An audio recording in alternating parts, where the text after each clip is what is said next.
Hello students, welcome to accountancy class. See, we have already completed chapter number 1, that is NPO successfully, I believe. All are able to solve the 12 marks question and 5 marks question also. Now come to the second chapter, that is accounting for partnership. In this chapter, it is a very small chapter. We are going to learn about the basic concepts of the partnership. And definite questions will be there. Weightage of the marks is like this: 1 mark 1 question, 2 mark 1 question, 6 marks 1 question. Definite question will be there. Here, in future, we are going to learn in detail about the partnership accounts. That is admission of a partner, retirement of a partner, death of a partner, dissolution of partnership firm. All the reconstitution of the partnerships can be studied in this year. Okay. Now we will see the chapter basic concepts, that is accounting for partnerships. Coming to definition, meaning and features of partnership. See, we know that last year you have already studied in business studies. Definition of partnership firm. This is according to section 4 of Indian Partnership Act of 1932. Defines that partnership as a relation between the two or more persons who have agreed to share the profits of a business carried by one or carried by all of them, or one is acting for all. We know that. Coming to the meaning ಬರಿಬೇಕಾದ್ರೆ ನಿಮಗೆ meaning ಕೇಳಿದ್ರೆ meaning ಬರಿಬೇಕು, definition ಕೇಳಿದ್ರೆ ಮಾತ್ರ ಡೆಫಿನೇಷನ್ಸೇ ಬರಿಬೇಕು. ಅಕಸ್ಮಾತ್ meaning ಕೇಳಿದ್ರೆ ನೀವು definition ಬರೆದ್ರು ಮಾರ್ಕ್ಸ್ ಕೊಡ್ತೀವಿ. Okay. A partnership is if the two or more persons agree to share the profits, join together their hands to achieve a common goal of the business, then it is called as a partnership firm. ಇಲ್ಲಿ ನಿಮಗೆ ಅರ್ಥ ಆಗ್ಬೇಕಾಗಿರೋದು, ಇಬ್ರು 3 ಜನ ಸೇರ್ಕೊಂಡು ಒಬ್ಬ capital ತರ್ತಾನೆ, ಒಬ್ಬ asset ತರ್ತಾನೆ, ಇನ್ನೊಬ್ಬ ಒಂದು ಸ್ಕಿಲ್ ನ ಕೊಡ್ತಾನೆ. ಈ ತರ 3 ಜನ ಸೇರಿ ಬಿಸ್ನೆಸ್ ಮಾಡೋದನ್ನ ಪಾರ್ಟ್ನರ್ಶಿಪ್ ಫಾರ್ಮ್ ಅಂತ ಕರಿತೀವಿ. ಹೊಸದಾಗಿ ಏನ್ ಹೇಳೋಷ್ಟಿಲ್ಲ ನಿಮ್ಗೆ. ದೆನ್ ಕ್ಲಾರಿಟಿ ಎಲ್ಲಿ ತಗೋಬೇಕು ಇಲ್ಲಿ ಅಂದ್ರೆ, ಪಾರ್ಟ್ನರ್ಶಿಪ್ ಅಂದ್ರೆ ಏನು, ಪಾರ್ಟ್ನರ್ ಅಂದ್ರೆ ಯಾರು, ಫರ್ಮ್ ಅಂದ್ರೆ ಏನು. Partnership is nothing but N relationship which is existing between the partners, between the persons who will carry the business will become an partnership. Relationship ನ ನಾವಿಲ್ಲಿ ಪಾರ್ಟ್ನರ್ಶಿಪ್ ಅಂತ ಕರಿತಾ ಇದೀವಿ ಅಷ್ಟೇ. ಪಾರ್ಟ್ನರ್ ಅಂದ್ರೆ individually the person will be called as a partner and collectively ಅವ್ರನ್ನ ನಾವು firm ಅಂತ ಕರಿತೀವಿ. ಇದು ಇಂಪಾರ್ಟೆಂಟ್ ಆಗಿ ತಿಳ್ಕೊಬೇಕಾಗಿರೋದು. Okay. Partnership, partner and firm. Partnership is nothing but the relationship. Partner is as individual person. Firm collectively we will call that as an firm. Okay. Coming to the features of partnership firm. See, 2 marks ಕೇಳ್ತಾರೆ, write any 2 features ಅಂತ. 2 or more person, we know that minimum number of member must be 2 and maximum number in case of an banking business it is 10 and it is other business it is 20. Okay. Agreement, there must be an agreement. It may be an oral agreement or it may be an written agreement. Oral agreement ಅಂದ್ರೆ ಬರೀ ಮಾತಲ್ಲಿ ಹೇಳ್ಕೊಂಡಿರ್ತಾರೆ, ಇಷ್ಟು capital ತರೋಣ, ಇಷ್ಟು share ಮಾಡ್ಕೊಳ್ಳೋಣ ಆ profits ನ ಅಂತ. But return agreement ಅಂದ್ರೆ ಪಾರ್ಟ್ನರ್ಶಿಪ್ ಡೀಡ್ ನ ಮಾಡಿರ್ತಾರೆ. Okay. Then there must be a lawful business. Third one is lawful business ಅಂದ್ರೆ ಲೀಗಲ್ ಬಿಸ್ನೆಸ್ ಆಗಿರ್ಬೇಕು. In the eyes of law ನಲ್ಲಿ ಅವ್ರು ಯಾವುದೇ ರೀತಿಯ ಅದರ್ ಆಕ್ಟಿವಿಟೀಸ್ ಮಾಡಬಾರ್ದು ಅದರ್ ದನ್ ಲಾಫುಲ್ ಬಿಸ್ನೆಸ್. ಅಂದ್ರೆ ಇಬ್ರು ಪಾರ್ಟ್ನರ್ಶಿಪ್ ಅಲ್ಲಿ ಸೇರಿ ಬ್ಯಾಂಕ್ ನ ರಾಬರಿ ಮಾಡೋಣ ಅಂದ್ರೆ that is not a partnership. Partnership ಅಂದ್ರೆ there must be a lawful business. Then sharing of profits, there must be sharing of profits must be there. ಅಂದ್ರೆ ಇಲ್ಲಿ ಪಾರ್ಟ್ನರ್ಸ್ ಅಂದ್ಮೇಲೆ ಅವ್ರು ಆಕ್ಟಿವ್ ಆಗಿರ್ಲಿ, ಸ್ಲೀಪಿಂಗ್ ಪಾರ್ಟ್ನರ್ ಆಗಿರ್ಲಿ, ಪ್ರಾಫಿಟ್ ಅನ್ನ ಶೇರ್ ಮಾಡ್ಲೇಬೇಕು. If any losses are there, they have to bear the losses. See, according to their agreement, they have to share the profits. Then mutual agency andre no partner must be forced to do the business activities or become a partner. ಅಂದ್ರೆ ಯಾರು ಒಬ್ರು force ಮಾಡಿ ನೀನ್ partner ಆಗ್ಲೇಬೇಕು ಅಂತ ಹೇಳೋ ಆಗಿಲ್ಲ. Mutual understanding ಇರಬೇಕು. ಅವ್ರು ಒಪ್ಪಿ ಸ್ವ ಇಚ್ಛೆಯಿಂದ ಬಂದು ಒಬ್ರಿಗೊಬ್ರು ಸೇರಿ ಪಾರ್ಟ್ನರ್ಸ್ ಆಗಿರ್ಬೇಕು. ಅದನ್ನ ಮ್ಯೂಚುವಲ್ ಏಜೆನ್ಸಿ ಅಂತ ಕರಿತೀವಿ. Then unlimited liability. Unlimited liability ಅಂದ್ರೆ ಇಲ್ಲಿ ಅವ್ರು ಅಕಸ್ಮಾತ್ ಏನಾದ್ರು ಲಾಸಸ್ ಆದ್ರೆ ಆ liability of the partner will be unlimited. ಅಂದ್ರೆ ಅರ್ಥ, ಫಸ್ಟ್ ಏನ್ ಮಾಡ್ತಾರೆ, ಎಲ್ಲ ಅಸೆಟ್ ನ ಸೇಲ್ ಮಾಡಿ ಲಯಬಿಲಿಟೀಸ್ ನ ಫುಲ್ಫಿಲ್ ಮಾಡ್ತಾರೆ. ಇನ್ನೂ ಅವ್ರು ದುಡ್ಡು ಕೊಡ್ಬೇಕಾಯ್ತು ಅಂತ ಹೇಳಿದ್ರೆ ಪಾರ್ಟ್ನರ್ಸ್ ನ ಪ್ರೈವೇಟ್ ಪ್ರಾಪರ್ಟಿ ಕೂಡ ಕೊಡ್ಬೇಕಾಗತ್ತೆ. ಅಂದ್ರೆ ಅವನ ಸ್ವಂತ ಮನೆ, ಅವನು ಯೂಸ್ ಮಾಡ್ತಿರೋ ಫರ್ನಿಚರ್, ಅವನು ಯೂಸ್ ಮಾಡ್ತಿರೋ ಕಾರ್ನ ಕೂಡ, ವೆಹಿಕಲ್ಸ್ ನ ಕೂಡ ಕೊಡ್ಬೇಕಾಗತ್ತೆ. ಅದನ್ನ ನಾವು ಅನ್ಲಿಮಿಟೆಡ್ ಲಾಬಿಲಿಟಿ ಅಂತ ಕರಿತೀವಿ. Okay, then coming to the partnership deed.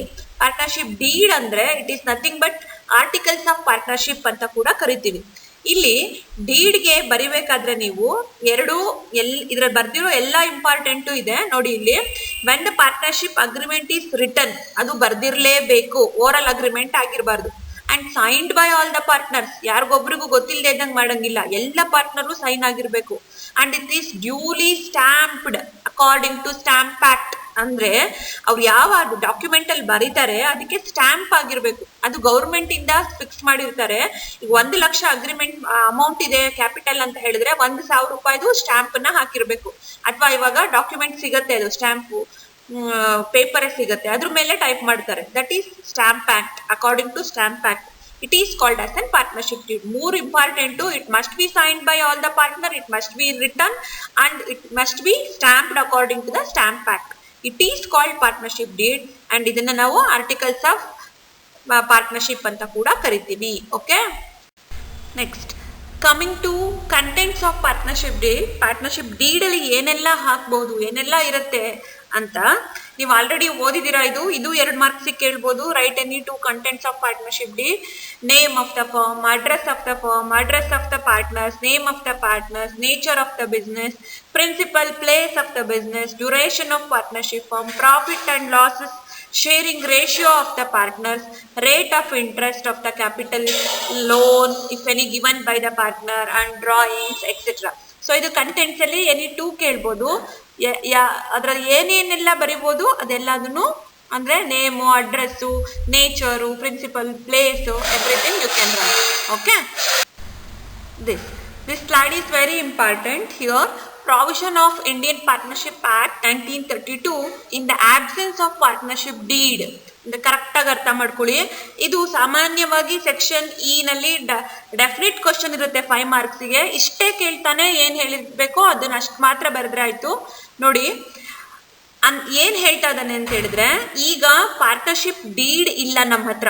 ಯಾರೋ ಬಿಸ್ನೆಸ್ ಕ್ಯಾರಿ ಮಾಡ್ತಾ ಇದಾರೆ, ಎ ಅಂಡ್ ಬಿ ಅನ್ನೋರು ಪಾರ್ಟ್ನರ್ಶಿಪ್ ಅಲ್ಲಿ ಬಿಸ್ನೆಸ್ ಮಾಡ್ತಾ ಇದಾರೆ. ಅವರಿಬ್ರು ಮಧ್ಯೆ ಡಿಸ್ಪ್ಯೂಟ್ ಬಂತು. ಡಿಸ್ಪ್ಯೂಟ್ ಅಂದ್ರೆ ಏನು? ಅಸಮಾಧಾನ, ಒಬ್ರಿಗೊಬ್ರಿಗೆ ಜಗಳ ಆಯ್ತು, ಕ್ವಾರಲ್ ಆಯ್ತು. ಅವ್ರು ಅವಾಗ ಕೋರ್ಟಿಗೆ ಹೋಗ್ಬೇಕು. ಆ ಕೋರ್ಟಿಗೆ ಹೋದಾಗ ಅವರಿಗೆ ಯಾವ ಆಧಾರದ ಮೇಲೆ, ಯಾವ provision of Indian partnership act ಮೇಲೆ ಹೇಗೆ ಅವ್ರಿಗೆ ಸಮಾಧಾನ ಮಾಡ್ತಾರೆ, ಹೇಗೆ ಡಿಸ್ಪ್ಯೂಟ್ ಅನ್ನ ಕ್ಯಾನ್ಸಲ್ ಮಾಡ್ತಾರೆ ಅಂತ ಅರ್ಥ. ಇದು ಪ್ರಾವಿಷನ್ ಏನ್ ಹೇಳುತ್ತೆ ಇಂಡಿಯನ್ ಪಾರ್ಟ್ನರ್ಶಿಪ್ ಆಕ್ಟ್? ಯಾವಾಗ? In the absence of partnership deed. Writing ಅಲ್ಲಿ ಇಲ್ಲ, ಅವ್ರದ್ದು ಓರಲ್ ಅಗ್ರಿಮೆಂಟ್ ಆಗಿದೆ, ರೈಟಿಂಗ್ ಅಲ್ಲಿ ಇಲ್ಲ. ಆಗ ಹೇಗೆ ಹೇಳುತ್ತೆ ಅಂತ ಕೇಳ್ತಾರೆ. ಯಾವ್ದು ವಿಷಯವಾಗಿ? Number 1, profit sharing proportion. ಅವರಿಬ್ರು ಹೋಗಿ ಗಲಾಟೆ ಮಾಡಂಗಿಲ್ಲ. ನನಗೆ 70% ಬರಬೇಕು, ಅವನಿಗೆ 30% ಬರಬೇಕು, ಅವನಿಗೆ 50 ಬರಬೇಕು, ನನಗೆ 50. ನೋ. ಏನ್ ಹೇಳುತ್ತೆ? ನೀವು ಏನಾದ್ರೂ ಓರಲ್ ಅಗ್ರಿಮೆಂಟ್ ಮಾಡ್ಕೊಳ್ರಿ, ನಾವ್ ಹೇಳ್ತೀವಿ you must share the profit equally ಅಂತ ಹೇಳ್ತಾರೆ. Equal share. ಅವ್ರು ನಿಮಗೆ ಹೆಂಗ್ ಕೊಡ್ತಾರೆ? ಫಸ್ಟ್ 1 ಕೊಡ್ತಾರೆ, ಪ್ರಾಫಿಟ್ ಶೇರಿಂಗ್ ಪ್ರಪೋರ್ಷನ್. ಅಂದ್ರೆ ಪಾರ್ಟ್ನರ್ಶಿಪ್ ಡೀಡ್ ಇಲ್ಲ, ಈಗ ಪ್ರಾಫಿಟ್ ನ ಶೇರ್ ಮಾಡ್ಕೋಬೇಕು. ಹೇಗ್ ಮಾಡ್ಕೊಳ್ಬೇಕು ಅಂದ್ರೆ ಪ್ರಾವಿಷನ್ ಏನ್ ಹೇಳುತ್ತೆ? ಇಂಡಿಯನ್ ಪಾರ್ಟ್ನರ್ಶಿಪ್ ಆಕ್ಟ್ ಈಕ್ವಲ್ ಆಗಿ ಶೇರ್ ಮಾಡ್ಕೊಳ್ಳಿ ಅಂತ ಹೇಳತ್ತೆ. ಮತ್ತೆ ಸೆಕೆಂಡ್ 1 ಹೇಳ್ತಾರೆ ಇಂಟ್ರೆಸ್ಟ್ ಆನ್ ಕ್ಯಾಪಿಟಲ್. ಅವರು ಹೇಳ್ಬೋದು ಬಂದು, ನಮಗೆ ನಾವು ಸ್ಟಾರ್ಟ್ ಮಾಡಿದಾಗ ಓರಲ್ ಆಗಿ ಮಾತಾಡ್ಕೊಂಡಿದ್ವಿ, ಕ್ಯಾಪಿಟಲ್ ಮೇಲೆ 15% ಇಂಟ್ರೆಸ್ಟ್ ಕೊಡ್ತೀವಿ ಅಂತ ಒಪ್ಕೊಂಡಿದ್ದ, ಈಗ ಕೊಡಲ್ಲ ಅಂತ ಇದ್ದಾನೆ ಅಂತ. ಇನ್ನೊಬ್ಬ ಹೇಳ್ತಾನೆ ಇಲ್ಲ ನಾನು ಅಷ್ಟೊಂದು ಹೇಳೇ ಇಲ್ಲ, ಬರೀ 5% ಹೇಳಿದೀನಿ ಅಂತ. ಈ ತರ ಡಿಸ್ಪ್ಯೂಟ್ ಆದಾಗ ಕೋರ್ಟ್ ಅಲ್ಲಿ ಡೀಡ್ ಇಲ್ಲ, ರಿಟರ್ನ್ ಅಗ್ರಿಮೆಂಟ್ ಇಲ್ಲ. ಆಗ ಏನ್ ಮಾಡುತ್ತೆ? No partner is entitled to get an interest on their capital ಅಂತ ಕ್ಲಿಯರ್ ಆಗಿ ಹೇಳ್ಬಿಡುತ್ತೆ ಕೋರ್ಟ್. ಅಂದ್ರೆ ಏನರ್ಥ? ನೋ ಅಂತ ಅರ್ಥ. Interest on capital must not be calculated, so no ಅಂತ ಬರಿಬೇಕು ನೀವು. ಥರ್ಡ್ 1 ಕೇಳ್ತಾನೆ ಇಂಟ್ರೆಸ್ಟ್ ಆನ್ ಡ್ರಾಯಿಂಗ್ಸ್. ಅದು ಕೂಡ ಹೀಗೆ ಜಗಳ ಆಡ್ಬೋದು ಅವರು. ನಾವು ತಗೊಂಡೋಗಿರೋ ದುಡ್ಡು ಮೇಲೆ 5% ಕೊಡ್ತೀವಿ ಅಂತ ಹೇಳಿದ್ದೆ, ಅವನು 3% ಕೊಡ್ತೀನಿ ಅಂತ ಹೇಳಿದ್ದ, ಈಗ ಏನು ಕೊಟ್ಟೇ ಇಲ್ಲ, ಅಂದ್ರೆ ದುಡ್ಡು ತಗೊಂಡು ಹೋಗಿದ್ದಾನೆ, ದುಡ್ಡು ಕೊಟ್ಟಿಲ್ಲ ಅಂತ ಡಿಸ್ಪ್ಯೂಟ್ ಆಗಿ ಹೋದ್ರೆ ಆಗ ಕೂಡ ಪ್ರಾವಿಷನ್ ಏನ್ ಹೇಳುತ್ತೆ? Interest on drawings should not be calculated. No partners must be give their interest on their drawings ಅಂತ ಹೇಳುತ್ತೆ. No calculations must be there on interest on drawings ಅಂತ ಹೇಳುತ್ತೆ. ನೆಕ್ಸ್ಟ್ ಈಗ ಇನ್ನೊಂದು ಜಗಳ ಮಾಡ್ಕೊಂಡು ಹೋಗ್ತಾರೆ. ಇಂಟ್ರೆಸ್ಟ್ ಆನ್ ಪಾರ್ಟ್ನರ್ಸ್ ಲೋನ್, ನಾನು ಫಾರ್ಮಿಗೆ ಲೋನ್ ಕೊಟ್ಟಿದ್ದೆ, 10,000 ಲೋನ್ ಕೊಟ್ಟಿದ್ದೆ, ಅದ್ರ ಮೇಲೆ ನನಗೆ 10% ಆದ್ರೂ ಇಂಟ್ರೆಸ್ಟ್ ಬರಲೇಬೇಕು ಅಂತ ಗಲಾಟೆ ಮಾಡ್ತಾರೆ. ಆಗ ಇನ್ನೊಬ್ಬ ಹೇಳ್ತಾನೆ, ಯಾಕೆ 10% ಕೊಡ್ಬೇಕು, 15 ಬರೀ 8% ಕೊಡ್ತೀನಿ ಅಂತ ಹೇಳ್ತಾರೆ. ಈ ತರ ಡಿಸ್ಪ್ಯೂಟ್ ಆದಾಗ, ಅಂದ್ರೆ ಅವ್ರು ಕೊಟ್ಟಿರೋ ಲೋನ್ ಮೇಲೆ, ಪಾರ್ಟ್ನರ್ಸ್ ಫಾರ್ಮಿಗೆ ಕೊಟ್ಟಿರೋ ಲೋನ್ ಮೇಲೆ ಎಷ್ಟು ಕ್ಯಾಲ್ಕುಲೇಟ್ ಮಾಡಬೇಕು ಅಂದಾಗ, ಆಬ್ಸೆನ್ಸ್ ಆಫ್ ದ ಡೀಡ್ ಅಲ್ಲಿ ಪ್ರಾವಿಷನ್ ಹೇಳುತ್ತೆ ಬರೀ 6% ಕೊಡಬೇಕು. Interest on partners loans must be only 6%. At last ನನಗೆ ಸ್ಯಾಲ್ರಿ ಬರಬೇಕು, ನನಗೆ ರೆಮ್ಯುನರೇಷನ್ ಕೊಡಬೇಕು, ಅವನಿಗೆ ಕೊಟ್ಟಿದ್ವಿ, ಹೋದ ವರ್ಷ ಅವ್ನು ತಗೊಂಡಿದ್ದ ನನಗೆ ಬಂದಿಲ್ಲ ಅಂತ ಜಗಳ ಮಾಡಿದ್ರೆ, ಯಾವಾಗ ಡೀಡ್ ಇಲ್ಲ ನಮ್ಮ ಹತ್ರ, ರಿಟರ್ನ್ ಡಾಕ್ಯುಮೆಂಟ್ ಇಲ್ಲ, ಓರಲ್ ಆಗಿ ನಂಬಲ್ಲ, ಅವಾಗ ಏನ್ ಹೇಳುತ್ತೆ, no partner is entitled to get the remuneration or the salary ಅಂತ ಕ್ಲಿಯರ್ ಆಗಿ ಹೇಳುತ್ತೆ. ಅಂದ್ರೆ ನಿಮಗೆ ಇಲ್ಲಿ ಕ್ಲಿಯರ್ ಆಗಿ ಅವನು ಇಷ್ಟು ಮಾತ್ರ ಕೊಡ್ತಾನೆ, ನೀವು ಈಕ್ವಲಿ ನೋ 6% ನೋ ಇದನ್ನ ಮಾತ್ರ ಬರಿಬೇಕು. ಸೆಕ್ಷನ್ ಇ ನಲ್ಲಿ 5 ಮಾರ್ಕ್ಸ್ಗೆ ಸುಮಾರು ಸಲ ಕೇಳಿದಾನೆ, ಗ್ಯಾರಂಟಿ ಕ್ವಶನ್ ಇರುತ್ತೆ ಇದು. ಓಕೆ.